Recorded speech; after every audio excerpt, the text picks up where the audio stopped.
জ্বালানি সংকট মোকাবিলায় সাপ্তাহিক ছুটি বাড়ানোর পরিকল্পনা সরকারের। মজুত ও পাচারের তথ্যদাতাকে পুরস্কারের ঘোষণা। খেলোয়াড়দের রাজনৈতিক দলের সদস্য না হওয়ার আহ্বান প্রধানমন্ত্রীর। ক্রীড়া ভাতা ও কার্ড কর্মসূচির উদ্বোধন। জুনে শুরু হচ্ছে হামের বিশেষ টিকাদান ক্যাম্পেইন। 6 মাস থেকে 10 বছরের শিশুরা পাবে, জানালো স্বাস্থ্য অধিদপ্তর। চলতি অর্থবছরের প্রথম 8 মাসে বৈদেশিক ঋণ ছাড় কমেছে 26%। প্রকল্প বাস্তবায়নের সক্ষমতার ঘাটতিকে দায়ী করছে ইআরডি।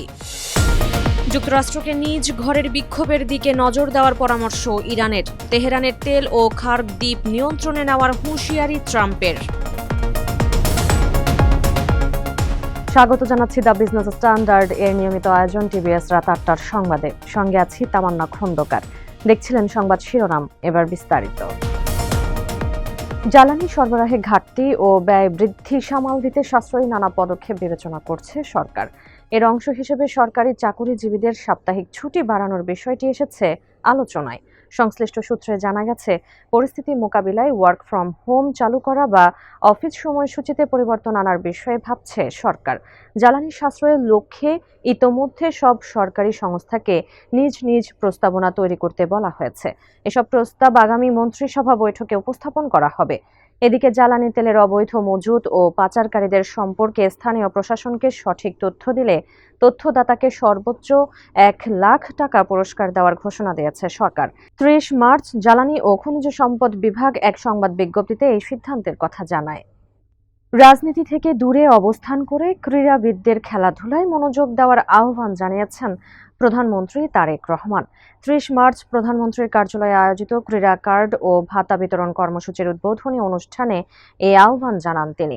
ক্রীড়াবিদদের উদ্দেশ্যে প্রধানমন্ত্রী বলেন, পেশাদার ক্রীড়া জীবনে কোনো রাজনৈতিক দল বা গোষ্ঠীর সঙ্গে যুক্ত না হয়ে নিজেদের পারফরমেন্সের মাধ্যমে দেশকে প্রতিনিধিত্ব করা উচিত। এ সময় ক্রীড়াবিদদের দেশ বিদেশে জয় তুলে এনে বিশ্ব ক্রীড়াঙ্গনে বাংলাদেশের অবস্থান আরও উঁচুতে নিয়ে যাওয়ার আহ্বান জানান প্রধানমন্ত্রী।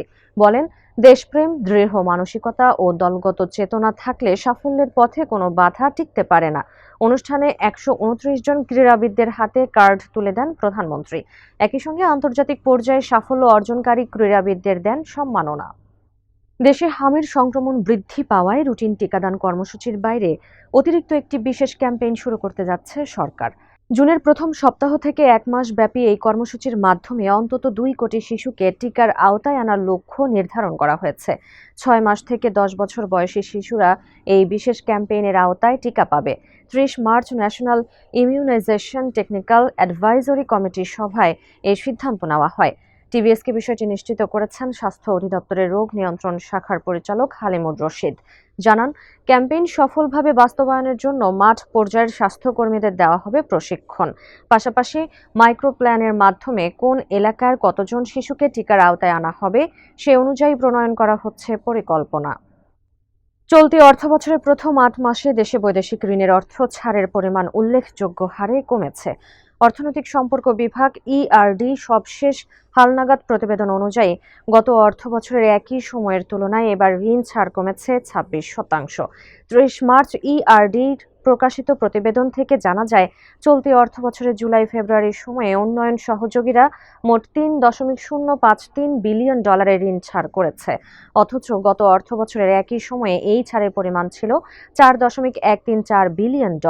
এই নিম্নমুখী প্রবণতার পেছনে দুটি প্রধান কারণকে চিহ্নিত করেছেন ইআরডি কর্মকর্তারা। জানান, প্রকল্প বাস্তবায়নের সক্ষমতার ঘাটতির পাশাপাশি সাম্প্রতিক সময়ে প্রশাসনিক কর্মকর্তাদের নির্বাচন কেন্দ্রিক ব্যস্ততা কমিয়ে দিয়েছে উন্নয়ন প্রকল্পগুলোর গতি। ইসরায়েলের সঙ্গে মিলে ইরানের বিরুদ্ধে যখন যুদ্ধ করছে যুক্তরাষ্ট্র, তখন দেশটির মধ্যে ব্যাপক বিক্ষোভ হচ্ছে প্রেসিডেন্ট ডোনাল্ড ট্রাম্পের বিরুদ্ধে। সেই দিকটি দেখিয়ে যুক্তরাষ্ট্রের প্রশাসনকে অভ্যন্তরীণ অস্থিরতার দিকে মনোযোগ ঘোরাতে বলেছেন ইরানের প্রেসিডেন্ট মাসুদ পেজেশকিয়ান। তার মতে, মার্কিন প্রেসিডেন্ট ট্রাম্পের ইসরায়েলপন্থী নীতিকে ঘিরে সে দেশের জনমনে বাড়তে থাকা ক্ষোভ সম্পর্কে দেশটির প্রশাসনের আরও সজাগ হওয়া প্রয়োজন। এদিকে যুক্তরাষ্ট্রের প্রেসিডেন্ট ডোনাল্ড ট্রাম্প জানিয়েছেন, ইরানের তেল সম্পদ কবজা করতে চান তিনি। দেশটির প্রধান জ্বালানি কেন্দ্র খার্ক দ্বীপ দখলের বিষয়টি সক্রিয়ভাবে বিবেচনা করা হচ্ছে বলেও জানান ট্রাম্প। ফাইন্যান্সিয়াল টাইমসকে দেওয়া সাক্ষাৎকারে তিনি এই বিস্ফোরক মন্তব্য করেন। দর্শক, এই ছিল টিভিএস রাত 8টার সংবাদে। এতক্ষণ সাথে থাকার জন্য ধন্যবাদ সবাইকে।